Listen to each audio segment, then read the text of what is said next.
morning, everyone. Welcome to the Taunton Area Chamber of Commerce Candidate Forum.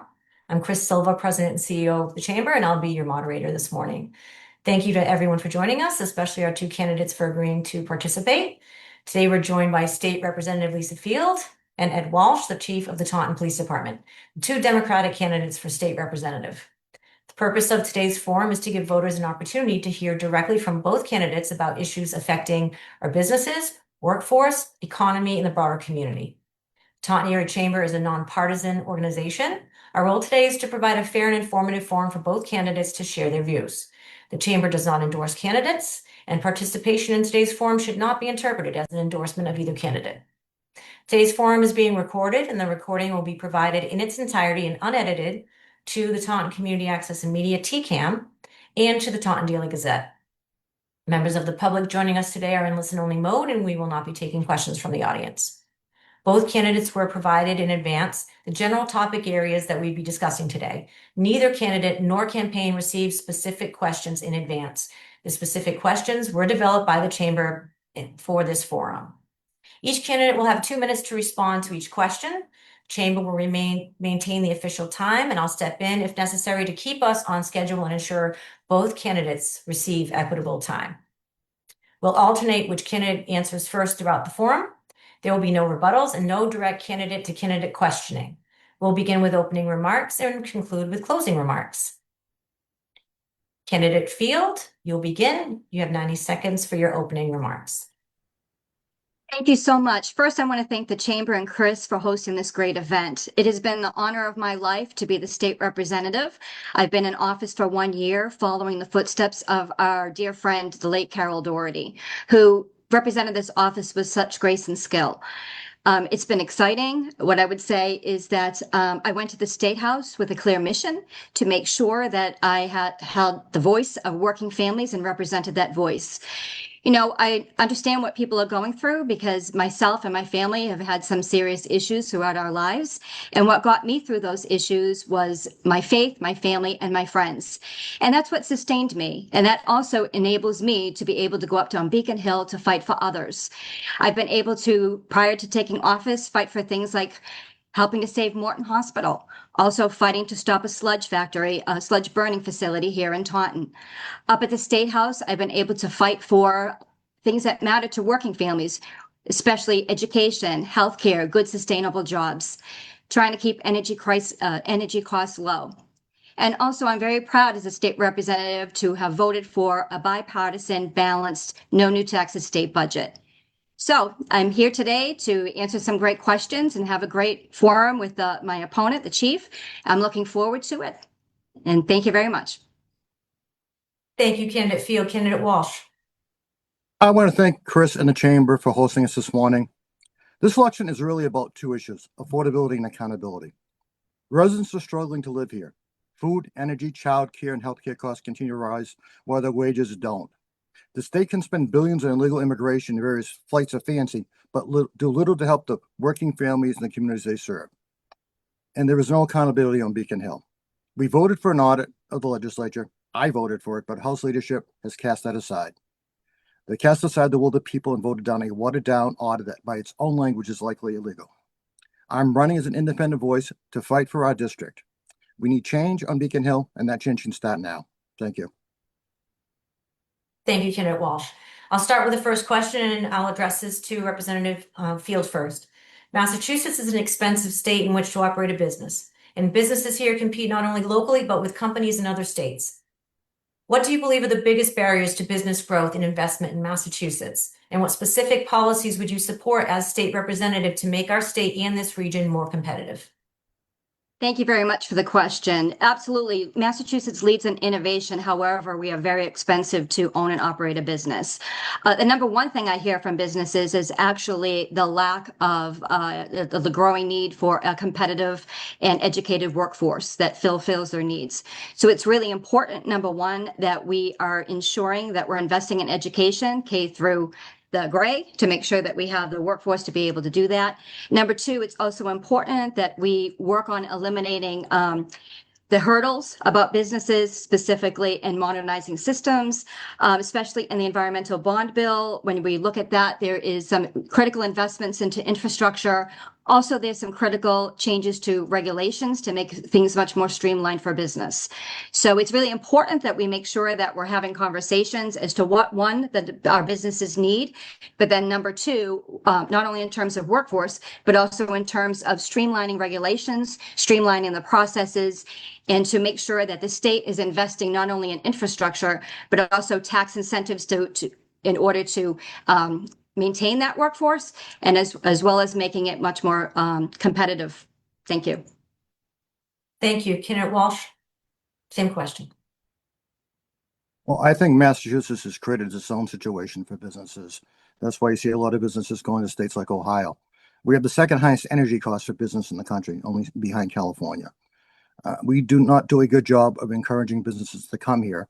And the businesses that we did encourage to come here are finding themselves going to other states because of changes in the economy.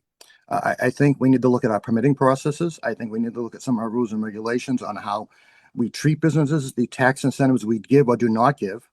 I think that we need to hold the state accountable, because the bottom line, ultimately, it's at the state level that a lot of these decisions are made that prohibit businesses from coming to the state. We have businesses coming. The other problem is you get different businesses.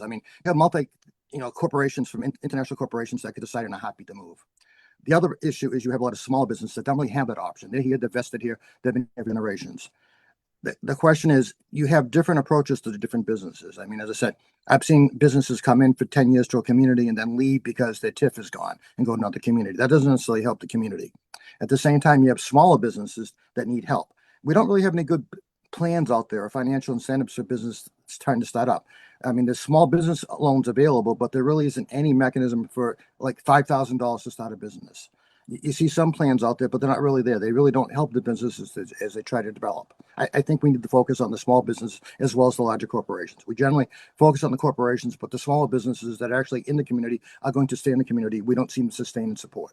Thank you. Thank you, Candidate Walsh. Next question was going to be addressed to you first. The recently released Massachusetts Economic Conditions and Household Opportunity Survey found stark racial and ethnic disparities in family wealth across the state. Estimated median family net wealth was approximately $549,000 for white families compared to $7,800 for Black families and $1,200 for Hispanic families. The study also found approximately 16% of Massachusetts families have zero or negative net wealth. Access to wealth can affect people's ability to withstand financial setbacks, build assets, and access the resources needed to start and grow a business. What state policies would you support to expand access to capital, professional networks, technical assistance, and contracting opportunities, particularly for women-owned, minority-owned, and other small businesses that may face barriers to access to these resources? And do you believe treating all businesses the same? Sorry, I'm almost finished. Okay. And do you believe treating all businesses the same is sufficient when their access to opportunity may not be equal? Well, I think you've got a whole host of questions in there that require different responses. I think part of the problem economically is based upon what the distribution of the population is. I think you're going to find the more urban areas, you're going to find a discrepancy for some of the wealthier communities outside of Boston. I think that you need to provide some type of assistance for certain people that need it. You look at the economic, Brockton to Taunton, Brockton to Boston, Taunton to Boston. The communities are different. The opportunities are going to be different. The type of businesses are going to be different. I think at least in Taunton, we've done a great job, I think, of trying to help some smaller businesses establish themselves, whether it's Talisa's on Main Street, some of the markets that set up. There are barriers in place, and ominously, government set some of those barriers in place themselves. I think we need funding for small businesses to start. I think we need funding made available to the state to help these small enterprises get going. And the money's not there because they're going to go to a bank and the bank is going to say no because they have nothing to support it. If you want to start a small business, it's very difficult in Massachusetts. So I think the state should have a fund specifically designed to help small businesses establish themselves. We're not talking about the larger business. We're talking $5,000 to help get a business up and going. Thank you. Thank you, Candidate Walsh. Candidate Field? Thank you very much. And this is a very important question. I think locally here in southeastern Massachusetts, we're fortunate to have SEED, which is a non-traditional way for small businesses and other businesses to be able to get funding that is not traditionally through the banks. I am proud to support SEED and continue to do so and look at making sure that when we make investments as a state, that we're investing in important programs like C that are successful and actually able to grow those programs. Also, the second thing is that we did reduce the filing fees to start a business from $600 for an LLC, from $500 to $100. Another example specifically for non-traditional business owners is actually the state of Massachusetts expanded their supplier diversity plan to actually make sure for vendors that it expands who is able to have access to being a vendor for the state for different types of contracts. Also, we have a pilot program in place about surety bond assistance, specifically for historically disadvantaged business owners as well. So I'm very happy to look at what programs right now are successful when it comes to either tax incentives or supporting nonprofits that in turn support small businesses. That's number one. Making sure that our tax dollars are very strategic, especially given what's happening federally with cuts across the board, but being strategic in that and then also expanding it. Thank you. Thank you, candidate Field. This next question will be to you first. Employers continue to tell us finding and retaining qualified workers is one of the greatest challenges. At the same time, barriers such as transportation, childcare, housing costs, and the cost of training can make it difficult for people to enter or remain in the workforce. Programs such as YouthWorks, paid internships, apprenticeships, and work-based learning can also help create pathways into careers. What state policies or investments would you support to strengthen our workforce, address barriers to employment, and expand pathways into meaningful careers? I think taking a look at what it takes to recruit and retain the workforce for our businesses is so important. And that's why it's really important to take a big picture and bring all the stakeholders to the table. So that's K through 12, that's the apprenticeship programs, as well as the as higher education, whether that's the community colleges or the higher education, the university system, as well as the chamber, bring all the stakeholders to the table to try to figure out, especially with mass hire, as to what is the growth of industry locally, what is it that we need, and to make sure that our workforce is trained and developed. I'm happy to have been able to secure in the economic development bill $150,000 towards a pre-apprenticeship program that is actually right here in Taunton to expose our young people to the trades. That's number one. I'm also happy that we have been able to invest some real substantial money within not only our technical schools like Bristol Aggie and Bristol Plymouth and Southeastern Votech, but also over at Taunton High as well as over at Oliver Ames. So that's very important. It's also very important to be able to, again, strategically connect our businesses to actually programs in higher education. I'm thrilled that our local company IQE actually is expanding on plans on expanding, and also 2 local colleges actually specifically offer the training programs that are needed, both Bridgewater State and Stonehill. So I'm happy to invest in those type of programs. I'm happy to have the conversations to find out what's successful and continue to expand. Thank you, candidate Walsh. Well, thank you. There's a lot of issues involved here. I've talked with numerous people, including people in the industrial park, and their issues trying to get people in. There's a couple of things I would do. Chapter 74 contains the apprenticeship program. You got Bristol Plymouth on one end, you got Southeast Folk on the other. They can't send apprentices to some of these manufacturing plants that are willing to take them and train them to gear them towards a career because of certain laws that exist, including the fact that someone under 18 can't be around machinery. So I think one of the things I would look to do is probably try to change that law. I mean, there's federal laws and the state laws that would allow students, let's say in metal fab, going to work at a place in the industrial park if they're willing to take them as part of an apprenticeship program, so they're trained and able to get into that workforce. I think one of the priorities we need to work on is getting a permanent home for BCC. They keep on moving. We want an educated workforce. We want people to get certain life skills and work skills to go into a career field, but we don't have a school that's staying in one place. We moved it from one location to another, and it still doesn't have a permanent home. So in order to get an educated, trained workforce, you have to have a place for them to go. And you said one of the issues is transportation. You have to put it someplace where people can go, whether it's on public transportation like GATRA or someplace that's, commutable. So I think we need to look at a lot of the programs we have. I think we need better cooperation between the vocational schools and some of these manufacturing plants up in the industrial park and try to get them on the same page. So there is a flow from, BP or Southeastern Voc into some of these businesses. I don't think that's necessarily there right now. So thank you. Thank you, candidate Walsh. I have a follow-up to that is about childcare. So what would be some ways that we could improve the affordability and the access to childcare so that the workforce can get back into the workforce. I have a friend actually just basically had to quit their job because they couldn't afford childcare. They had a choice of paying $20,000 a year for childcare or working full time. So they had to change that. I think we need to find tax credits in Massachusetts that would help offset the cost of childcare. I don't think we're at the point where we're actually have state mandated childcare programs for everybody. I know certain economic classes might be able to get into some programs, but not for everybody. So we have to find a way to make it an incentive for parents to be able to get something back so they're not paying $20,000, $30,000 a year and having to choose between paying for childcare and working. I think the answer is the state house. You have to have some type of tax credit. We have some tax credits now, but honestly, I don't think it's enough for what these people are facing for this cost, and the cost is continuing to rise. Thank you. Kenneth Field? Thank you for that question. I would say the first thing that we need to do is really publicize the programs like Head Start, our local triumph, to make sure that those seats that they currently have and that the people who qualify for those seats we were able to get the children within those seats. That's first of all.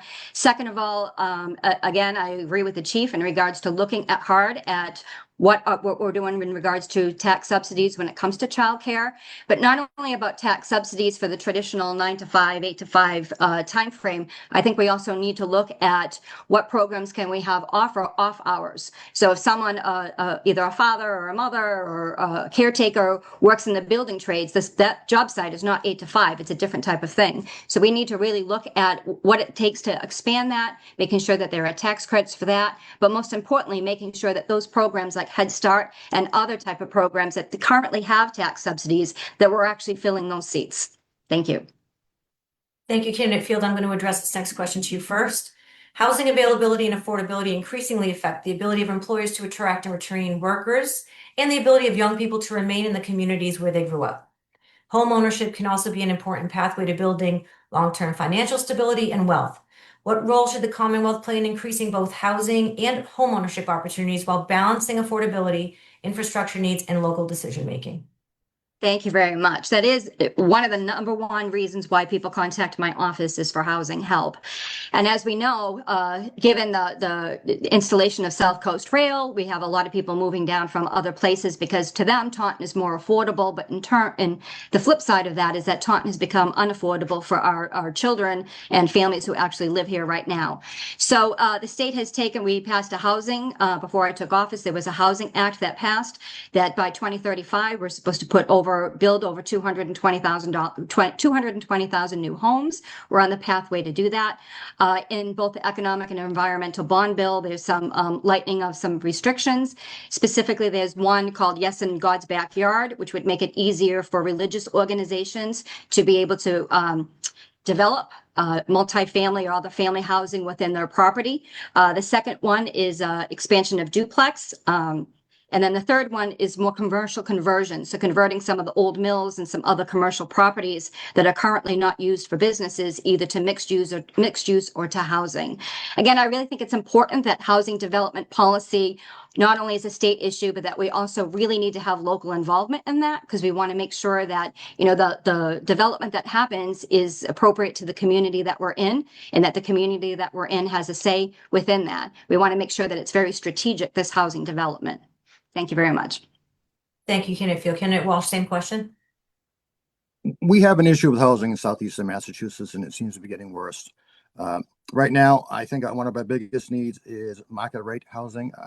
We're under the 10%. We're probably at 7%. I understand we might go as far as 6% in Taunton. The state has a cap of, I believe it's $10 million on the HDIP program. I think the state should probably look at that to give an incentive to people looking to develop larger complexes in this area. I think another problem we have with housing is that we have a subsidized program through the federal government, which is probably going to be ending real soon. I deal with homelessness on a daily basis. I think our homeless population is going to increase because of the cuts the federal government is making to home issues. I think we need to be creative in how we look at stuff. And I know that the city particularly has looked at creative ways of trying to take existing locations and make it into housing developments. I'm not sure we're going to have an answer. I mean, as Lisa said earlier, we have a lot of families moving from out of this area into Taunton, and it's driving up the demand for housing and the prices of housing. So some people are paying more right now for rent than they are if you had a mortgage. My family, I had a stepson moved to New Hampshire because it's cheaper to live there. I have three nieces and nephews that actually moved out of state, two to Maine, one to North Carolina, and they love it there because it's cheaper and more affordable to live. So housing is intertwined with everything else with affordability in Massachusetts. If we can't fix the affordability problem, we are not going to fix the housing problem. Thank you. Thank you. And this next question will be addressed to you first. As a gateway city, Taunton is eligible for a variety of state programs intended to support economic development, housing infrastructure, and neighborhood revitalization. As state representative, how would you advocate for Taunton and help ensure our community is successfully competing for state investment and resources? I think it's essential that you work. I mean, we are a gateway city, and that presents unique challenges and opportunities. Part of it's financial. I'm not sure we get everything we want. I mean, you look at a city like Lowell, which is voted one of the best cities to live in the country. We're not there. I think we need to identify what our particular needs are. And I know that the current administration does a lot of work with that. Jay Patikas, who may be on this call, does a lot of work with trying to find economic opportunities in the community. But you need to make sure that you're dealing with the issues that are facing our community. I think one of the biggest challenges that we have is electricity. The grid downtown, I mean, I've been a parking commissioner for quite a few years, can't support putting charging stations. I know businesses want to do stuff down there. We don't have the support. I know there's desires to expand stuff in the industrial park. We don't have the ability to do stuff up there because the power isn't there. I think you need to make sure that you're using some of that gateway money for infrastructure improvements because it affects stuff now as well as the future. Thank you. Candidate Field? Thank you for that question. I do have some concerns about the gateway definition because there's a call from many up on Beacon Hill to redefine that. And we want to make sure that Taunton continues to continues to be part of that gateway definition, because being part of a gateway city brings all sorts of opportunities when it comes to funding across the board. I'm proud to be a member of the Gateway Legislative Caucus, where that's what we do is we develop legislation. We advocate for funding for gateway cities, whether it's downtown revitalization or infrastructure projects. I also want to make sure that, because part of the issue here, not only is it about Gateway, but it's also specifically Chapter 70 funding, because there's a call to really take a look at Chapter 70 funding. So when you look at how the funding is distributed for schools, Taunton actually gets a bigger share than many because it's part of a Gateway community, versus a town like Easton, which this district also represents, is a minimum aid town. So they're minimum aid. So we want to make sure that right now we're going to start having a commission to look at that funding for Chapter 70. That was something Representative Carol Doherty lobbied hard for, but we want to make sure that that funding is fair across the board, that every community gets the funding that they need. We don't want to take from Taunton to pay for Easton, and that's always been my concern. I'm happy to say that I have a very good partnership with TMLP to really try to get with them to make sure what state funding can we get to be able to expand our grid specifically for TMLP. But again, when we look at energy costs, we want to make sure that anything that we do around electricity, that TMLP is part of that. We don't want to hurt TMLP when we're getting after private utilities. So this is a big package, but it's really important that we're making sure that Taunton gets its fair share. Thank you. And this next question will be addressed to you first. The Commonwealth uses tax incentives, grants, and other economic development programs to encourage private investment and job creation. When a company receives significant state support, what, if anything, should taxpayers expect in return in terms of job creation, workforce training, apprenticeships, local economic impact, or other measurable benefits? It's very important to have accountability for tax dollars. So recently, I think it was last year, the Haley Driscoll administration put into effect, I think it's Front Door, where kind of all the grant programs are put under one portal to be able to go in there. And as part of that, it's really important that when contracts are signed, that there's a whole set of parameters. So whether it's making sure that there's an audit, making sure there's accountability, what the expectations where the money's being spent is very clearly spelled out, and then also making sure that the state agency follows up to make sure that all of that money is spent appropriately, and if not, to hold that business accountable. So right now there's some provisions for that accountability, but it's always important to make sure that we're going back and tweaking it. Like I said, this is a brand new portal. It's about a year old, to make sure, one, it's working is how we want it to be, to make sure that it's a streamlined process to be able to apply for grants, but also to be able to get that paperwork in and to make sure that the agencies have accountability so that the businesses are appropriately spending the taxpayer dollar that's been assigned to them. Thank you. Candidate Walsh, same question. I think sometimes the restrictions we put on businesses coming in cause as much problems as they solve. I've seen a lot of contracts in my time in which there's certain things that are said in the contract that would not fly just straight in the business community. We have certain rules that you have to hire this percentage of the population, you have to hire this, you have to hire that, which sometimes actually costs more than if you just let it go on its own. So in some respects, it's actually more harmful than helpful. I think that the government should have working relationship with business partners. I think that the government should be helping when we can. But I mean, ultimately, I'm not sure it's the government's job to supplant or pay for local businesses or businesses to do certain things. I mean, it's a free market economy. I think businesses probably have a better idea what they need to do and how they need to spend the money than for us to come in and say, this is how you will do this contract this way. That's just my thought. Thank you. Thank you. This next question will be addressed to you first. If elected, how would you engage with local businesses and employers and make sure you're hearing from them before voting on legislation that could affect their operations, employees, or ability to grow? And how would you approach an issue when the interests of the business community conflict with those of other constituencies you represent? Well, I think that's an interesting question. I think that's a valid question. I mean, I've tried to work with the business community. I mean, I'm very involved with the Taunton bid. I mean, I haven't talked to you so much as I did your predecessor, unfortunately, since you guys moved down on Dean Street. But I think you have to talk to the business community. The business community is part of the community. They have unique needs versus other groups in the community that may have different needs. And sometimes you have to try to reconcile the needs, and sometimes you have to explain why you think this is important and why it's not to that particular group that's impacted by it. I mean, I said I work with the local businesses downtown. Most of them know me. I'll walk the main street, especially in the warmer weather versus the cold, and I'll talk to them. What are your issues? My issues are parking. My issues are the homeless. My issues are this. And we try to resolve those issues. At the state house level, I think the issues are probably a little bit different. Like, do you support this bill that would impact my business? How?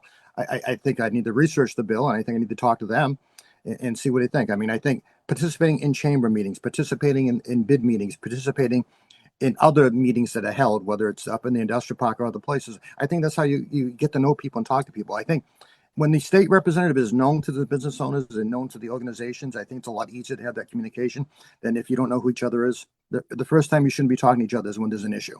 You should know each other beforehand. So I think it's just a question of just building those relations over time. I said, I know a lot of the business community already.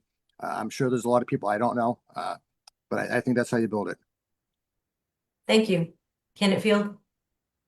Thank you very much. And, I appreciate the Chamber's role in this as well, because the Chamber's had terrific discussions and networking opportunities, as well as legislative events to gather people together to be able to have that conversation.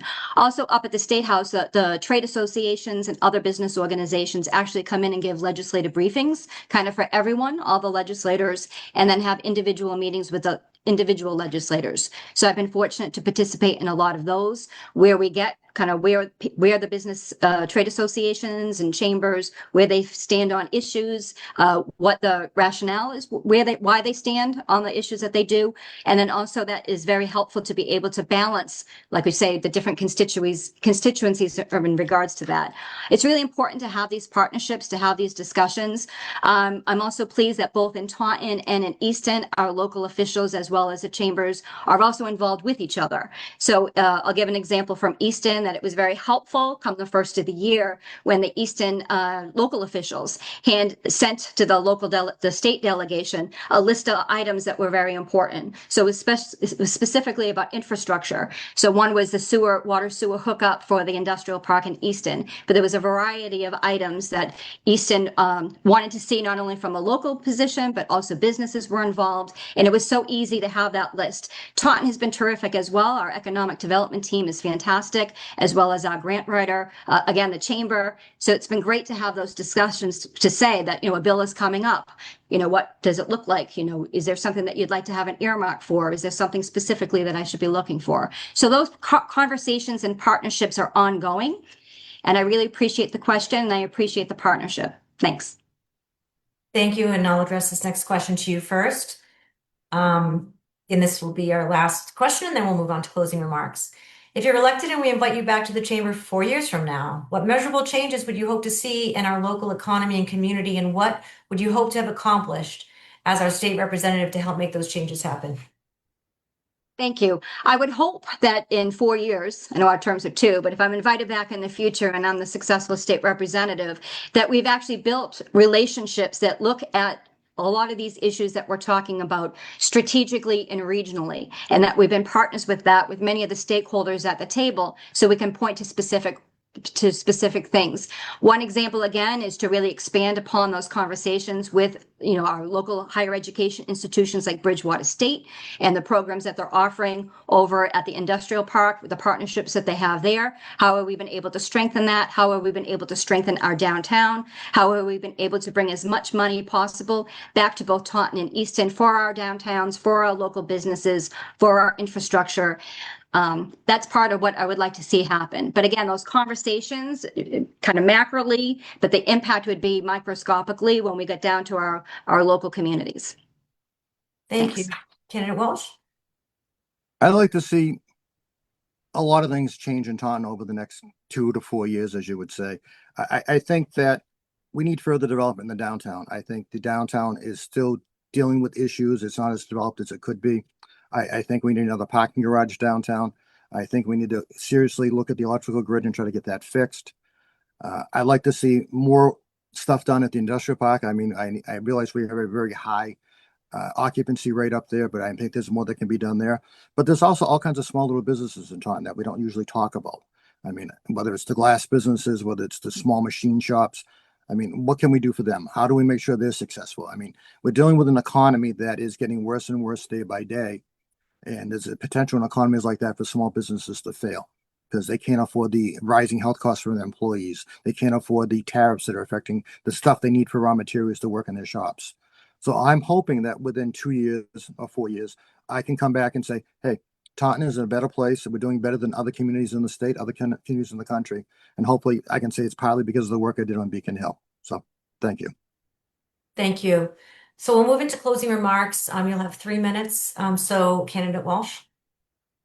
Okay. I want to thank Kristen Chamber for hosting us this morning. I am glad there's this opportunity. We don't always get an opportunity to speak like this to the public. So I'm Ed Walsh. I was born and raised in Taunton, and I'm a lifelong resident. I have served this community as a police officer for 30 years, the last 16 as chief of police. I spent 27 years with the U.S. Army, working here and overseas for various intelligence agencies. I oversaw intelligence schools in the Eastern United States and retired as a sergeant major, which I am told is 1% or 1%. I've been a janitor, a security guard, a lawyer, a defense contractor, a college professor. I have proudly served on the board of directors and executive committee of an international organization. I have a wealth of knowledge, experience, and accomplishments that I would bring to Beacon Hill. I believe the voters of the 3rd Bristol District have had a choice in this election. One candidate represents the insiders establishment on Beacon Hill. One is an independent voice beholden to no one but the voters. I would ask for your support on September 1st. Thank you. Thank you, Candidate Walsh. Candidate Field? Thank you again, Chris, and the Chamber for hosting this and moderating this conversation. And I also want to thank the Chief for your participation, your own service to the community and the country. I will say it's been such an honor over the past year to serve in the House of Representatives on behalf of the families and constituents of the 3rd Bristol District. If I have the honor of being reelected, I have a simple promise. I will continue to work for working families and to be able to bring investment home back to both Easton and Taunton. It's important to fight for our community's fair share of investment from Boston. As I've said earlier, I've had families and friends myself. We've gone through all sorts of things, especially dealing with the unaffordability, soaring prices, et cetera. And it's been I have been blessed to be able to overcome those obstacles. And that gives me the energy and the fortitude to be able to fight for everyone to overcome similar issues. So again, I thank the Chamber and I thank Chris for moderating this. I would be honored to have your vote on September 1st. Thank you very much. Thank you very much, Candidate Field. That concludes today's Taunton Area Chamber of Commerce Candidate Forum. I'd like to thank Lisa Field and Ed Walsh for participating and taking the time to share their perspectives with our business community and voters. I'd also like to thank everyone who joined us this morning. And as a reminder, today's forum was recorded in its entirety, will be provided to Taunton Community Access and Media and the Taunton Daily Gazette. We encourage everyone to stay informed, learn about the candidates, and most importantly, exercise your right to vote in the Democratic primary on September 1st. Thank you again for joining us. Have a great day.